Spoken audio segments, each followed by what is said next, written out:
தமிழ்நாட்டுல தொடர்ச்சியா 2016 சட்டமன்ற தேர்தலில் இருந்து 2016 சட்டமன்ற தேர்தல், 2019 பாராளுமன்ற தேர்தல், அதுக்கப்புறம் 2021 சட்டமன்ற தேர்தல், அதுக்கப்புறம் இப்ப தனித்து 2024 பாராளுமன்ற தேர்தல் வந்து தனித்து நிற்கக்கூடிய ஒரே அரசியல் கட்சி நாம் தமிழர் கட்சி தான். இந்தியாவிலே எந்த ஒரு அரசியல் கட்சியுமே தேர்தலில் வந்து தனிச்சு நின்னது கிடையாது. ஆனா ஒரே ஒரு அரசியல் கட்சி தான் தனிச்சு நிக்கு. இந்த அரசியல் கட்சிகளோட நோக்கம் வந்து என்னவா இருக்குன்னு மக்கள் வந்து சிந்திக்கணும். இப்ப ஏப்ரல் 19 வந்து தேர்தல், நீங்க வந்து திமுகவுக்கு ஓட்டு போடுங்கன்னு சொல்லி 500 1000 பணத்தை கொடுப்பாங்க. அது மாதிரி அதிமுகவில் 500 1000 பணத்தை கொடுத்து எங்களுக்கு வாக்கு செலுத்துங்கம்பாங்க. அது மாதிரி பாஜக வருவாங்க, நாங்க மாற்றத்தை கொண்டு வரோம்னா அவங்களும் பணம் கொடுப்பாங்க. இப்படிதான் வந்து அரசியல் கட்சிகள் வந்து மக்கள்கிட்ட வந்து வாக்குகளை வந்து அறுவடை பண்றாங்க. அறுவடை பண்ணி மக்களுக்கு தேவையான விஷயத்த பண்றாங்களா அப்படின்னு பார்த்தோம்னா பண்ணல. இப்ப இங்க இருக்கக்கூடிய கனிம வளங்கள் முழுவதும் கேரளாவுக்கு வந்து கடத்திட்டு போறாங்க. எல்லா மக்களுமே பார்க்கலாம். இந்த தென்காசி மெயின் ரோட்ல வந்து பார்க்கலாம். இங்க இருக்கக்கூடிய லாரிகள்ல கேஎல்னு போர்டு போட்ட லாரிகள் வந்து கற்களையும் மணல்களையும் தொடர்ச்சியா வந்து கேரளாவுக்கு வந்து கடத்திட்டு போறாங்க. அது போல வந்து இங்க வந்து மது அப்படிங்கிறது திமுக ஆட்சிக்கு வந்ததுக்கு அப்புறம் தெரு தெருவா மதுபானம் அப்படிங்கிறது குடிசை தொழில் மாதிரி தெருவுக்கு தெரு வந்து மது விற்க ஆரம்பிச்சிட்டாங்க. இப்படி வந்து இது வந்து தமிழ்நாடு முழுவதும் மது விற்பனை வந்து அதிகமாக நடைபெற்றுட்டு இருக்கு. இதை வந்து யாராவது தடுத்து நிறுத்த முடியுமா அப்படின்னா யாராலையும் தடுத்து நிறுத்த முடியாது. மக்கள் நினைச்சோம்னா இந்த மாதிரி சாராயம் விற்கிறாங்க, இதை தடுத்து நிறுத்த முடியுமானா நிறுத்த முடியாது. அது மாதிரி வந்து இங்க இருக்கக்கூடிய இயற்கை வளங்களை கொள்ளடிச்சு கேரளாவுக்கு கடத்திட்டு போறாங்க, தடுத்து நிறுத்த முடியுமானா நிறுத்த முடியாது. அது மாதிரி அரசு மருத்துவமனை தரமா இல்ல, எங்களுக்கு வந்து தரமான மருத்துவமனை கட்டி கொடுங்க அப்படின்னு கேட்டோம்னா அதை வந்து யாரும் பண்ண மாட்டாங்க. அது மாதிரி தரமான கல்வியும் கொடுக்க முடியாது, தரமான மருத்துவமனையும் அமைக்க மாட்டாங்க. அது போல வந்து தூய குடிநீரை வந்து இலவசமாகவும் கொடுக்க முடியாது அரசால. ஆனா வீட்டுக்குரிய அந்த வரி அப்படிங்கிறது உயர்ந்துகிட்டே இருக்கு, மின்சாரத்திற்குரிய வரி உயர்ந்துகிட்டே இருக்கு. மக்கள் வந்து ஒரு சாதாரண பெட்ரோலுக்கு வந்து 50 ரூபாய் வந்து வரியா கட்டுறோம். இந்த பைக்ல வந்து ஒரு டயர் நமக்கு இதாயிருச்சு, அப்ப அந்த பைக்கோட டயர் வந்து ஒரு 1000 ரூபான்னு வச்சுக்கோங்க. 1000 ரூபாய் பைக் டயருக்கு நம்ம கட்டக்கூடிய வரி அப்படிங்கிறது எவ்வளவுன்னு பார்த்தோம்னா 28% வந்து வரி கட்டுறோம். அப்ப மக்கள் வந்து சிந்திக்கணும், அந்த 28% வரி அப்படிங்கறத நம்ம எப்படி செலுத்துறோம் அப்படின்னு. இப்ப வந்து வயல்ல வந்து கூலி வேலை பார்த்திருப்பாங்க, வயல்ல களை எடுக்கிறது, அது மாதிரி வந்து நாத்து நடுறது, அது போல வந்து கட்டுமான பணிகள்ல ஈடுபட்டு அந்த பணத்தை வந்து கொண்டு வராங்க. மக்கள் வந்து உடல்ல உழைப்பு, உடலை வந்து உருக்கி வேர்வையை சிந்தி கஷ்டப்பட்டு வந்து உழைச்சு கொண்டு வர அந்த பணத்துல 28% வரி.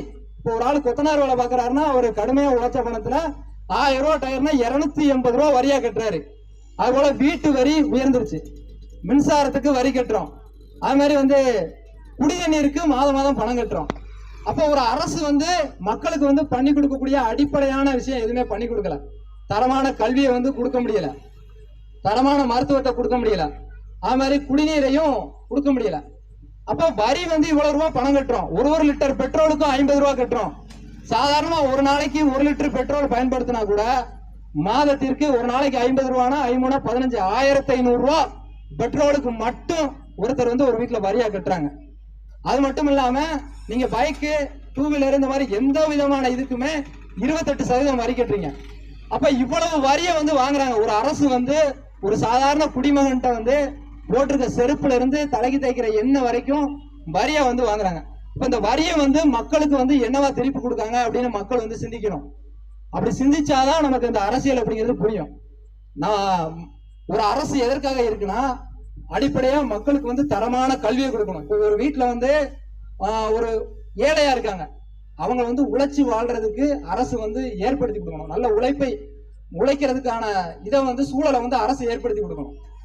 உழைச்சி அவன் வந்து உழைச்சி அந்த பணத்தை வச்சு அவன் வாழக்கூடிய சூழ்நிலையை வந்து அரசு உருவாக்கி இருக்கணும். அந்த சூழ்நிலையை வந்து இங்க உருவாக்கி இருக்குதா அப்படின்னா உருவாக்கல அப்படிங்கிறது தான் உண்மை. என்ன அப்படின்னா எல்லாத்துக்குமே வரி செலுத்தியாச்சு. இப்போ ஒரு குழந்தை பிறக்கணும் அப்படின்னா அரசு மருத்துவமனைக்கு நம்மளால போக முடியல, என்ன பயம், குழந்தை இறந்துரும் அப்படின்னு நினைக்கிறோம். அப்ப தரமான மருத்துவம் வந்து அரசு மருத்துவமனையில இல்ல. எம்பிக்கோ எம்எல்ஏக்கோ பெரிய பெரிய அரசியல்வாதிகளுக்கோ பணம் படைத்தவர்களுக்கோ 10 லட்சம் 20 லட்சம் கட்டி பாத்துருவாங்க. ஆனா கூலி வேலை பாக்குற 200 ரூபா 300 ரூபா சம்பளம் வாங்குறவங்க வீட்டுல உடம்பு சரியில்லைன்னா 10 லட்சம் 20 லட்சம் அவங்களால செலவு பண்ண முடியாது. அப்ப என்ன செய்வாங்க, இறந்துதான் போவாங்க.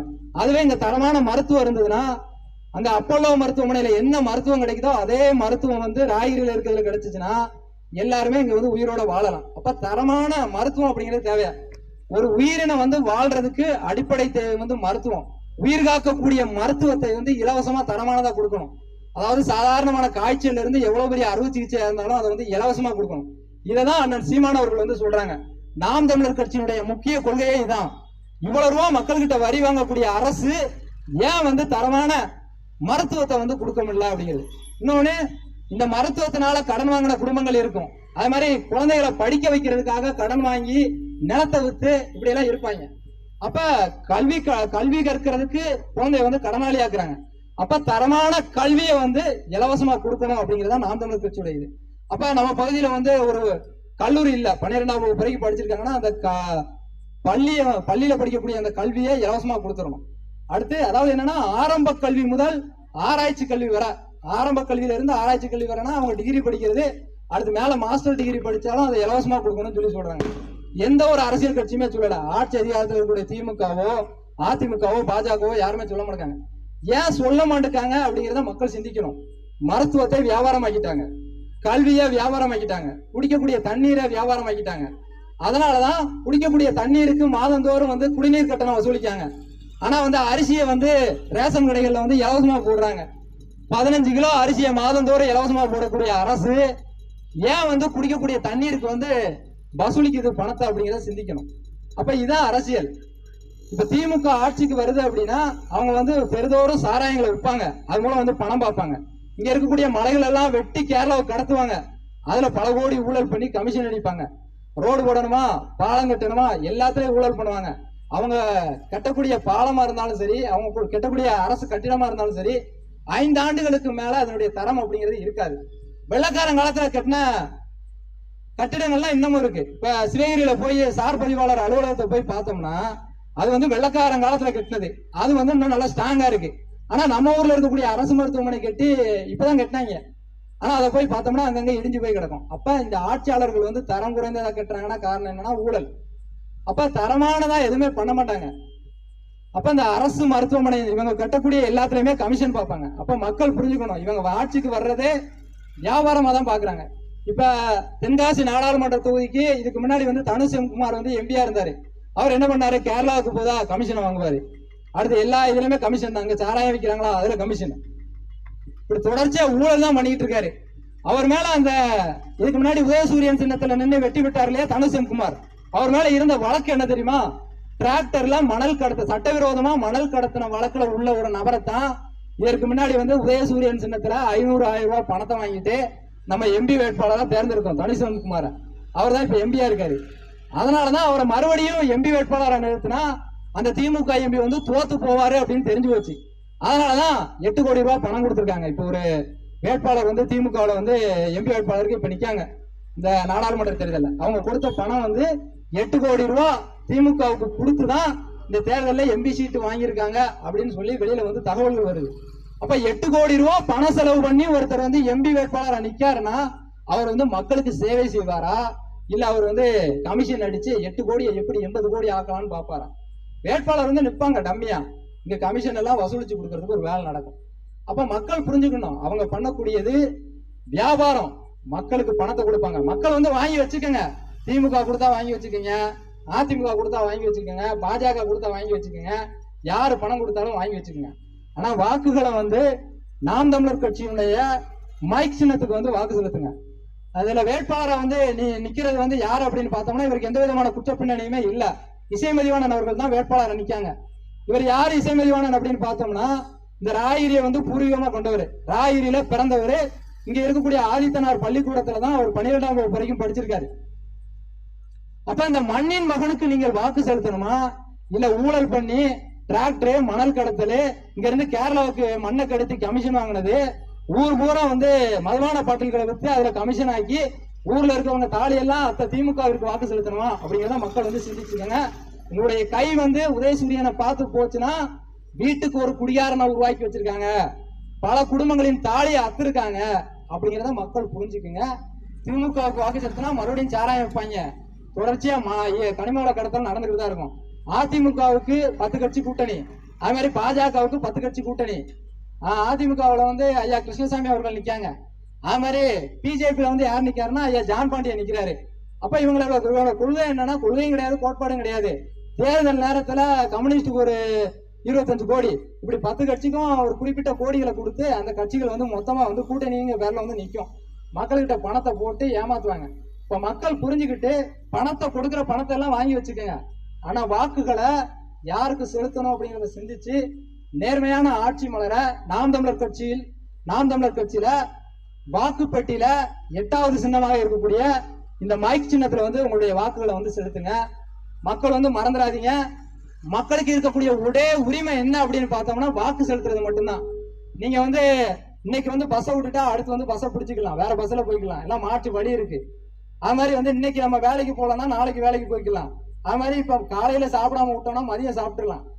ஆனா வாக்கு செலுத்துறது மட்டும் நீங்களே நினைச்சாலும் ஒரு முறைதான் வாக்கு செலுத்த முடியும். 5 ஆண்டுகளுக்கு ஒரு முறைதான் உங்களுக்கு இருக்கக்கூடிய ஒரே உரிமை என்னன்னு பார்த்தோம்னா இந்த தொகுதியினுடைய பாராளுமன்ற உறுப்பினரை தேர்ந்தெடுக்கக்கூடிய உரிமை. அதுக்கு வந்து நீங்க வந்து பெரிய பணக்காரரா இருக்கணும்னு அவசியம் இல்லை. சாதாரண கூலி வேலை பார்க்கறவன்ல இருந்து எம்எல்ஏ, எம்பி, முதலமைச்சர் வரைக்கும் எல்லாருமே உள்ள போய் வாக்கு செலுத்தியே ஆகணும். இதுதான் மக்களுக்கு இருக்கக்கூடிய ஒரே வாய்ப்பு. இந்த வாய்ப்பை வந்து சரியா பயன்படுத்திக்கங்க. மறுபடியும் மணல் கடத்தல் பண்றவனுக்கும் இங்க இருக்கக்கூடிய கனிமவளங்களை கொள்ளடிச்சவனுக்கும் உங்களுடைய வாக்குல செலுத்தாதுங்க. உங்களுடைய கை எங்க போகணும்னா வாக்கு செலுத்தும் போது உதயசூரியனுக்கு போகக்கூடாது. அது மாதிரி இவங்க ரெட்டலான வச்சுக்கிட்டு வருவாங்க, அதுக்கு போகாதீங்க. எந்த ஒரு அரசியல் கட்சியுமே தவிர்த்துருங்க.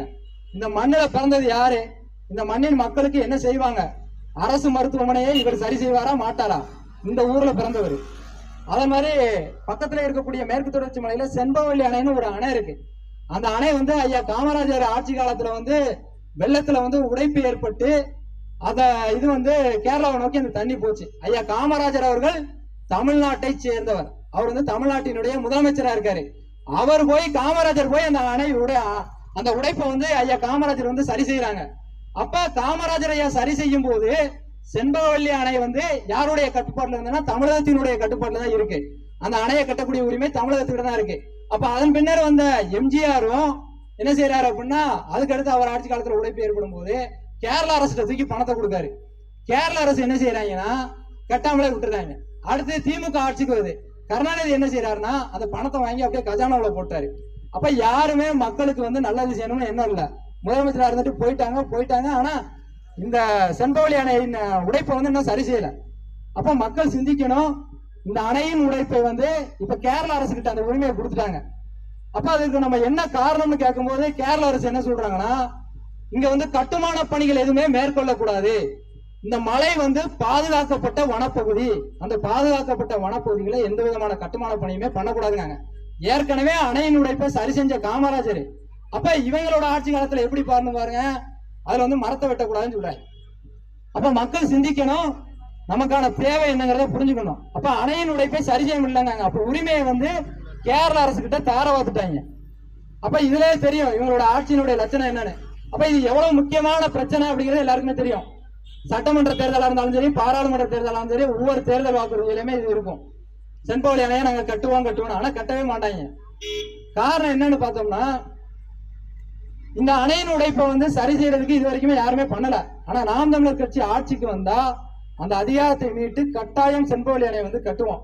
ஏன்னா அதிகாரம் வந்து நாடாளுமன்றத்துல போய் நம்மளுடைய குரல் வந்து ஒதுக்கும். இப்ப தமிழ்நாட்டு இது வந்து பாராளுமன்ற தேர்தல். இப்ப ராயகிரியில பிறந்த ஒருத்தரை நீங்க எல்லாரும் 8வது நம்பர்ல இருக்கக்கூடிய அந்த மைக் சின்னத்துல வாக்கு செலுத்தினீங்கன்னா, ராயகிரியில பிறந்த ஒருத்தர் டெல்லி பாராளுமன்றத்துல போய் நம்மளோட குரலா போய் ஒழிப்பாரு. எங்க ஊர்ல அரசு கல்லூரி கட்டணும், அரசு மருத்துவமனைகள் தரமானதை கட்டணும், அது போல எங்க பகுதியில வந்து தீர்த்து வைக்கப்படாத பிரச்சனையா இருக்கக்கூடிய செண்பகவல்லி அணையை கட்டணும் அப்படின்னு சொல்லி பேசுவாரு. அது மாதிரி வந்து மக்களுடைய அடிப்படை பிரச்சனைகள் சார்ந்து எல்லாத்தையுமே தீர்த்து வைக்க முடியும். அப்ப மக்களின் குரலாய் நாடாளுமன்றத்துல ஒழிக்கணும்னா இந்த ஒளிவாங்கி சின்னத்துல மைக் சின்னத்துல 8வது நம்பரா இருக்கக்கூடிய அந்த சின்னத்துல மக்கள் வந்து வாக்கு செலுத்துங்க.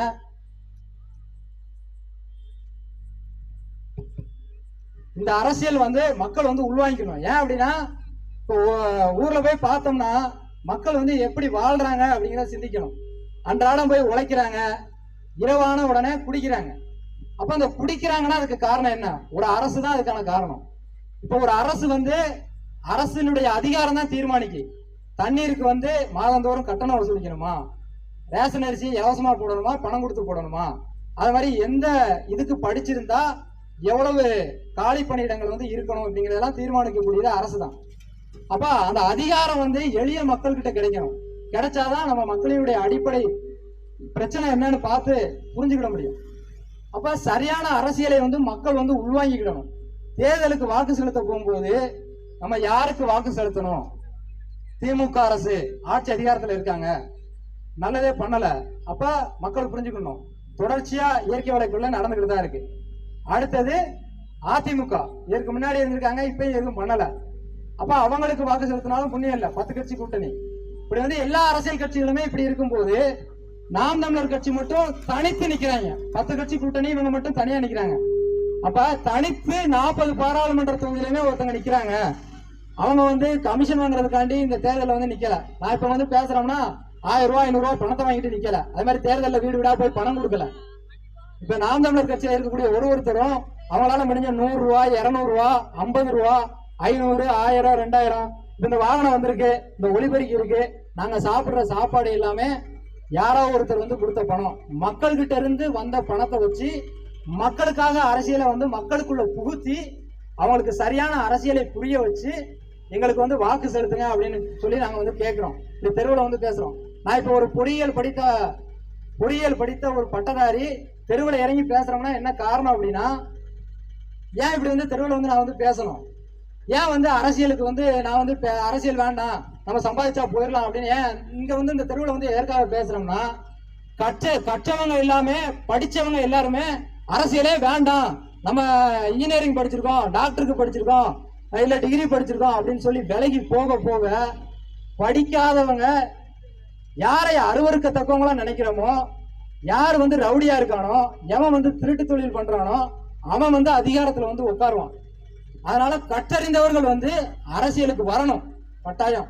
படித்தவர்கள் அரசியலுக்கு வரும்போதுதான் மக்களுக்கான தேவை என்னன்னு சொல்லி புரியும். அது மாதிரி எளிய பிள்ளைகள் வந்து அரசியலுக்கு வரணும். இப்ப இவருக்கு எவ்வளவு சொத்து இருக்குன்னு பார்த்தோம்னா ஒரு சொத்தும் கிடையாது. ராயர்ல தான் பிறந்தார். அவர் வீட போய் பார்த்தோம்னா இடிஞ்சு போய் கிடக்கும், அங்க போய் வாடகை வீட்டுல இருக்காரு. அப்ப இதான் இவருடைய நிலைமை. ஆனா அதிமுக திமுக பாஜகவை பார்த்தோம்னா பல கோடி சொத்து இருக்கு. இந்த ஒரு திமுகவுல இந்த எம்பி தேர்தலுக்கு மட்டுமே 8 கோடி ரூபாய் திமுகவுக்கு கட்டி அந்த சீட்டை வாங்கியிருக்காங்கன்னா அப்ப பாத்துக்கங்க. இதுதான் தகவல். அது மாதிரி அதிமுகவுலையும் பணம் கொடுத்தா வாங்கியிருக்காங்க, பாஜகவுலையும் பணம் கொடுத்தா வாங்கியிருக்காங்க. அப்ப சாதி மதம் எல்லாத்தையும் வச்சு அரசியல் பண்றாங்க. இப்ப வாக்கு செலுத்தும் போது ஒரு வீடா என்ன செய்வாங்கன்னா, கடைசி 2 நாள் போய் 200 ரூபாய் ஒருத்தர் போடுவாரு, ஒருத்தர் போய் 500 ரூபாய் போடுவாரு, ஒருத்தர் 1000 ரூபாய் கொடுப்பான். இன்னொருத்தர் என்ன சொல்லுவான், நீங்க பாட்டில் கொடுத்துடுறேன், எல்லாருக்கும் ஆளுக்கு ஒரு பாட்டில் கொடுத்துடுறேன், நமக்கு ஓட்டை போட்டு விட்டுருங்க, பாட்டில் கொடுத்துடுறோம் உதயசூரியனுக்கு போட்டுருங்க, பாட்டில் கொடுத்துடுறோம் ரெட்டலைக்கு ஓட்டு போட்டுருங்க, பாட்டில் கொடுத்துடுறோம் தாமரைக்கு போடுங்க. அப்ப மக்கள் புரிஞ்சுக்கணும், அரசியல் சரியான அரசியல் பண்றாங்க இந்த எளிய மக்கள் வந்து. இப்ப தமிழ்நாட்டுல வந்து போராட்டம் நடக்கு, தமிழ்நாடு முழுவதும் எடுத்து பாருங்க. இப்ப கன்னியாகுமரி இருக்கு, கன்னியாகுமரியில வந்து தொடர்ச்சியா கிட்டத்தட்ட 100 ஏக்கருக்கு மேல அங்க இருக்கக்கூடிய மலைகளை உடைத்து, அங்க கேரளாவில் வந்து அதானி கட்டக்கூடிய விழிஞ்சம் அப்படிங்கிற துறைமுகத்துக்கு இங்க இருக்கக்கூடிய மலைகள் எல்லாம் நொறுக்கி 100 ஏக்கருக்கு மேல வெட்டி கடத்திட்டாங்க. அது மாதிரி தென்காசி இங்க இருக்கக்கூடிய விருதுநகர் மாவட்டங்கள்ல இருக்க மலைகளும் போகுது. அப்ப அண்ணாமலை பாஜகவை சேர்ந்தவர் கன்னியாகுமரிக்கு போறாரு. அங்க போய் என்ன சொல்றாரு, இங்க இருந்து இயற்கை வளங்களை கடத்திட்டு போறாங்க, அதை நான் தடுத்து நிறுத்துவேன்னு பேசல. ஐயா ஸ்டாலின் போறாரு, நான் தடுத்து நிறுத்துவேன்னு பேசல. அது மாதிரி உதயநிதி ஸ்டாலின் போறாரு, தடுத்து நிறுத்துவேன்னு பேசல. எடப்பாடி போறாரு, தடுத்து நிறுத்துவேன்னு பேசல. ஆனா சீமான் போறாரு, என்ன சொல்றாருன்னா, என் நிலத்துல இருந்து ஒரு சொட்டு மண்ணை கூட நான் கடத்த விட மாட்டேன், ஆட்சி அதிகாரத்துல இருந்தோம்னா இங்க இருக்கக்கூடிய கனிம வளங்களை கேரளாவுக்கு வந்து கடத்த விட மாட்டேன், இந்த இயற்கை வளங்கள் வந்து அடுத்த தலைமுறைக்கானது அப்படின்னு சொல்றாரு. என்ன காரணம்னா, இப்ப மழை இருந்தாதான், இப்ப மேற்கு தொடர்ச்சி மலை இருக்கு, இந்த மழை இருந்தாதான் பொழியக்கூடிய மழைப்பொழிவு வந்து மேற்கு தொடர்ச்சி மலையில பட்டு அது வந்து மழை வந்து அருவியாகி, அந்த அருவி வந்து ஆறாகி இங்க வந்து இருக்கக்கூடிய ஏரி குளங்கள், இப்ப இங்க இருக்குன்னா ராசிங்கர் பேர் இருக்கு, குலசேகர பேர் இருக்கு, மேல பணந்தி கீழே பணந்தி கருங்குளம், இங்க மேல கரிச குளம் கீழே கரிச குளம் எல்லாத்துக்கும் தண்ணி வருது. ஆனா இந்த மலையே நொறுக்கி கடத்திட்டாங்கன்னா மழை எப்படி போயும், அருவி எப்படி வரும், தண்ணீர் எப்படி வீட்டுல வந்து தண்ணீர் வசதி எப்படி இருக்கும், இதுதான் சூழலா இருக்கு. அப்ப மக்கள் வந்து புரிஞ்சுக்கணும், எவ்வளவு பெரிய பேராபத்துல வந்து நம்ம இருக்கோங்கிறத புரியணும். பக்கத்துல கூட பார்த்திருப்போம் இருக்கக்கூடிய மலைகள், இந்த மலைகளை வந்து நொறுக்கி வேற எப்படா வீடு கட்டலாம், நம்ம இங்க வீடு கட்டுறாங்க, இங்க உள்ள வேலைகள்லாம் பாக்குறாங்க. இதுக்கு மண் எங்க இருந்து வரும் அப்படின்னா, தமிழ்நாட்டில் இருக்கக்கூடிய மக்கள் தங்களுடைய கட்டுமான பணிகளின் தேவைக்கு இங்க இருக்கக்கூடிய கற்களையும் மணல்களையும் பயன்படுத்துறாங்க அப்படின்னா அந்த மழை வந்து கொஞ்சம் தான் இதாகும். ஆனா அங்க கேரளாவில் அதானி எங்க வடநாட்டுல உள்ளவன் இங்க வந்து விழிஞ்சோம்னு துறைமுகம் கட்டுறான். அதுக்கு வந்து இங்க இருக்கக்கூடிய மலைகளை நொறுக்கிட்டு போறாங்க. மான தமிழர்கள் நம்மளாம் வேடிக்கை பார்க்கிறோம். அது வந்து யாரால பேச முடியும்? கமிஷன் அடிக்கணுங்கிற நோக்கத்தை வச்சிருக்கிற திமுக காரன் பேச மாட்டான். மலையை ஏன் கடத்துற? ஏன் இங்க ஒரு திமுக எம்எல்ஏ இருக்காரு விருதுநகர் மாவட்டத்துல. அது மாதிரி இங்க வாசநல்லூருக்கு ஒரு எம்எல்ஏ இருக்காரு. அது மாதிரி அதுக்கடுத்து போனா கடைநல்லூருக்கு ஒரு எம்எல்ஏ இருக்காரு. கடைநல்லூருக்கு அடுத்து போனீங்கன்னா தென்காசியில இருக்காரு, கன்னியாகுமரியில இருக்காங்க, எம்டி இருக்காங்க. அதுக்கடுத்து இங்க வருவாய்த்துறை இருக்கு. அது மாதிரி இங்க கனிம வளத்துறை இருக்கு. கனிம வளத்துறைக்குன்னு அமைச்சர் துரைமுருகன் அவர்கள் இருக்காங்க. இத்தனை பேரை தாண்டி இங்க இருக்கக்கூடிய மலையாள நொறுக்கி கிடக்குறாங்களே, எவனுமே யாருமே கேட்க முடியல. அப்ப அண்ணன் சீமான் அவர்கள் மட்டும்தான் கேட்காரு. அண்ணன் மதிவாணன் அவர்கள் வந்து நாம் தமிழர் கட்சியை சேர்ந்தவங்க தெற்கு சத்திரம் பகுதியில போய் ஏன் இப்படி கனிம வளங்களை வந்து கடத்துறீங்க அப்படின்னு சொல்லி ராயை மறிச்சதுக்கு அங்க காவல்துறை வந்தாங்க. நேரடியா வந்து என்ன சொன்னாங்கன்னா, ஆமாங்க தவறுதலா பெர்மிட் இல்லாம கடத்துறாங்கன்னு சொல்லி அந்த லாரியை வந்து பிடிச்சாங்க. ஒரு 48,000 காவல்துறை வந்து அவதாரம் போட்டாங்க. பரவாயில்ல, நாங்க செய்ய வேண்டிய காரியத்தை நீங்க செய்றீங்க அப்படின்னு சொல்லி பாராட்டுனுச்சு காவல்துறை. அடுத்து ஒரு நாளுக்கு அப்புறம் என்ன பண்றாங்க அப்படின்னா, அதே காவல்துறை வந்து என்ன சொல்றாருன்னா, அண்ணன் இசை திவானன் அவர்கள் மேலேயும் நாம் தமிழர் கட்சியினுடைய சீனிவாசன் அவர்கள் மேலேயும் நாம் தமிழர் கட்சியை சேர்ந்தவங்க மேலே என்ன வழக்கு பதிவு பண்றாங்கன்னா, லாரிகள்ல மணல்களை கடத்திட்டு போகும்போது நீங்க வந்து லாரியில உள்ள டிரைவர்களை வந்து மிரட்டி அவங்களை இது பண்ணிருக்கீங்க, அவங்க வந்து தடுத்திருக்கீங்க அப்படின்னு சொல்லி அவங்க மேல ஒரு வழக்கு பதிவு இருக்கு அப்படின்னு சொல்லி சொல்றாங்க. அப்ப கேரளாக்காரன் கடத்திட்டு போறான். கேரளா லாரி வந்து கடத்திட்டு போகுது. அப்ப தமிழ்நாட்டு லாரி கிடையாது, கேரளாவிற்கு கடத்திட்டு போறாங்க. அப்ப இதை தடுத்து நிறுத்தும் போது அப்ப நாம் தமிழர் கட்சியின் மேல வழக்கு வருது. அப்ப அதிகாரம் வந்து எந்த அளவுக்கு இருக்குன்னு பாத்துக்கங்க. எம்எல்ஏ வந்து வழக்கு பதிவு பண்ணி உள்ளதுக்கு போடுங்க, எம்பி வந்து வழக்கு பதிவு பண்ணி உள்ளதுக்கு போடுங்க அப்படிங்காங்க. அப்ப நாம் தமிழர் கட்சி வந்து கனிம வள கொள்ளைக்கு எதிராக போராட முடியல. போராடுனா வழக்கு சிறையில் தூக்கி போட்டுருவாங்க. அப்ப அதிகாரம் யாருக்கிட்ட இருக்கு, எது வலிமையானது அப்படிங்கறத மக்கள் வந்து உணரணும். அதிகாரம் வந்து மிக வலிமையானது. அதை அடைஞ்சிட்டோம்னா அரசு மருத்துவமனையை சரி செஞ்சிடலாம், செண்பவழி அணையை சரி பண்ணிடலாம், உடைப்பை வந்து சரி பண்ணிடலாம். அது மாதிரி ஊர் பூரா மதுபான பாட்டில்கள் விற்கிறாங்க இல்லையா, அதை சரி பண்ணிடலாம். ஆனால் சீமான் அவர்கள் ஆட்சி வரங்களே கொடுத்துருக்காங்க. கல்ல வந்து அனுமதி கொடுங்க கல் விற்பனைக்கு. தாயினுடைய தாய்ப்பால் வந்து எவ்வளவு தூய்மையானதோ அது மாதிரி பனை மரத்தில் இருந்து நேரடியாக கிடைக்கக்கூடிய அந்த பனம்பால் வந்து தாய்ப்பாலுக்கு நிகரானது. அதனால அதை வந்து அனுமதிங்க அப்படின்றாங்க. ஏன் கல்லு குடிச்சு செத்தவன் யாராவது இருக்கானா? இருக்க மாட்டான். ஆனா மதுபான பாட்டில்களை குடிச்சா அவங்களுடைய வயது அப்படிங்கிறது, அந்த மதுபான பாட்டில் வந்து வாங்கி குடிக்கிறாங்க, பிளாக்ல 200 ரூபாய்க்கு குடிக்கிறாங்க, அங்க போனா 10 ரூபாய் கமிஷன் வச்சு விற்கிறாங்க. அந்த பாட்டிலுடைய விலை எவ்வளவுன்னு மக்கள் வந்து புரிஞ்சுக்கணும். ஒரு மதுபான பாட்டிலுடைய விலை எவ்வளவுன்னு பார்த்தோம்னா 20 ரூபா. அந்த 20 ரூபாய் பாட்டிலுக்குள்ள தண்ணியை அடைச்சு கெமிக்கல் அடைச்சு அதுக்குள்ள உயிரை வந்து உடல், கல்லீரல், மண்ணீரல் எல்லாம் வெந்து போகிறதுக்கு என்னென்ன வேதிப்பொருட்கள்லாம் கலக்கணுமோ எல்லாத்தையும் கலந்து அதுக்குள்ள போதை பொருளை போட்டு அதை வந்து அரசு வந்து விற்பனை பண்றாங்க. அந்த 20 ரூபாய் சாணி தண்ணியை தான் நம்ம வந்து வாங்கி குடிக்கிறோம் அப்படிங்கிறத மக்கள் வந்து உணரணும். கல்லு குடிச்சா எவனும் சாக மாட்டான், கம்பீரமா நிற்பான், 100 வயசு ஆனாலும் சாக மாட்டான், சாய்க்க முடியாது. ஆனா மதுபான பாட்டில தினமும் குடிச்சு ஒருத்தனை அடிமைப்படுத்திட்டோம்னா, இப்ப காலையில புத்தனார் வேலை போனாவோ சித்தாள் வேலை போனாவோ இல்ல அவங்க வீட்டுல வந்து அவங்க மனைவி குழந்தைகள் வந்து ஒரு 300 ரூபாய்க்கு போய் கூலி வேலை பார்த்து களை எடுத்திருப்பாங்க.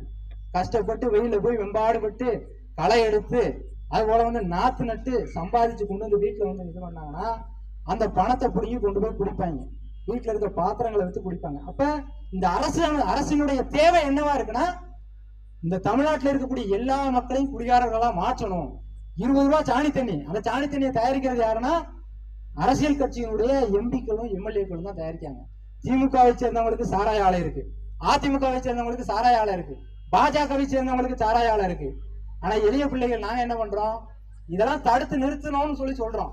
அப்ப மக்கள் தான் சிந்திக்கணும், எந்த அரசியல் வந்து தேவை அப்படிங்கிறத புரிஞ்சு மைக் சின்னத்துல வந்து வாக்கு செலுத்தணும்.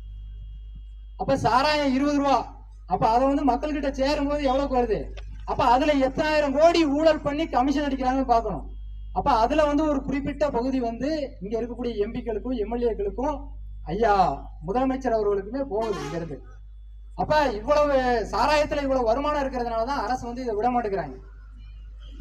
அது போலதான் ரேஷன் அரிசியை வந்து ஏன் வந்து இலவசமா கொடுக்குறாங்க அப்படின்னா,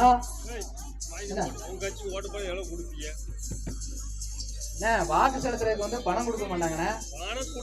மக்களுக்கு வந்து இது பண்றதுக்கு தான் அரசியல் கட்சி அப்படிங்கிறது இருக்கு. ஓட்டு போட்டா ஒண்ணும் கொடுக்க மாட்டோம். மக்களுக்கு வந்து மக்கள் நீங்க வாக்கு செலுத்துறது செலுத்தாதது அவரோட தனிப்பட்ட உரிமை. அதை வந்து நீங்க செலுத்தணும்னா செலுத்தலாம், சரி செய்து அங்க போங்க.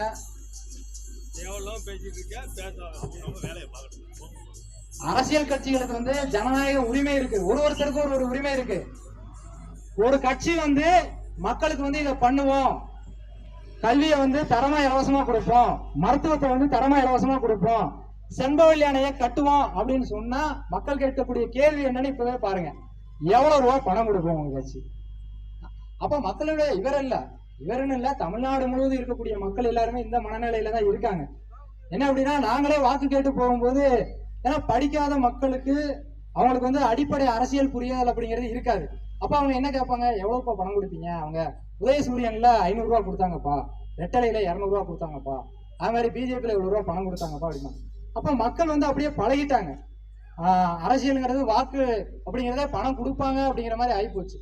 அப்ப நமக்கு இருக்கக்கூடிய ஒரே உரிமை இதுதான், சரியான மருத்துவம் கொடுக்கணும், இங்க இருக்கக்கூடிய கனிம வளங்களை கடத்தக்கூடாது, செண்பவல்லி அணையை கட்டணும், ஒருத்தரும் தன்னுடைய வீட்டுல பிறக்கக்கூடிய அடுத்த தலைமுறை குழந்தை வந்து அரசு மருத்துவமனையில ₹1 செலவில்லாம பிறக்கணும்.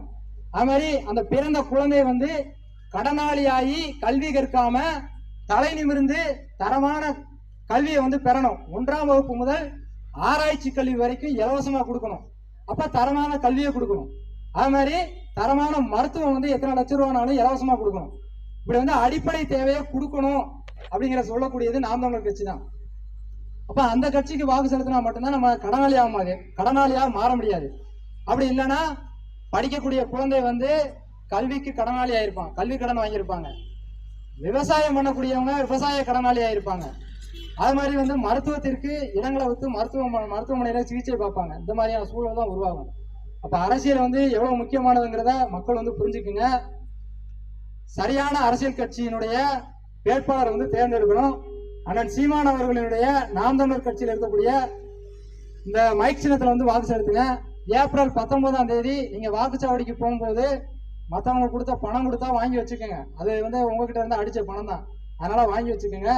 ஆனா நீங்க செலுத்தக்கூடிய வாக்கு அப்படிங்கிறது நாம் தமிழர் கட்சியினுடைய மைக் சின்னத்துல நீங்க ஓட்டு பெட்டியில போய் வாக்கு பெட்டியில போய் பாத்தீங்கன்னா 8வது நம்பர்ல இசைமதி வாணன் இருக்கும்.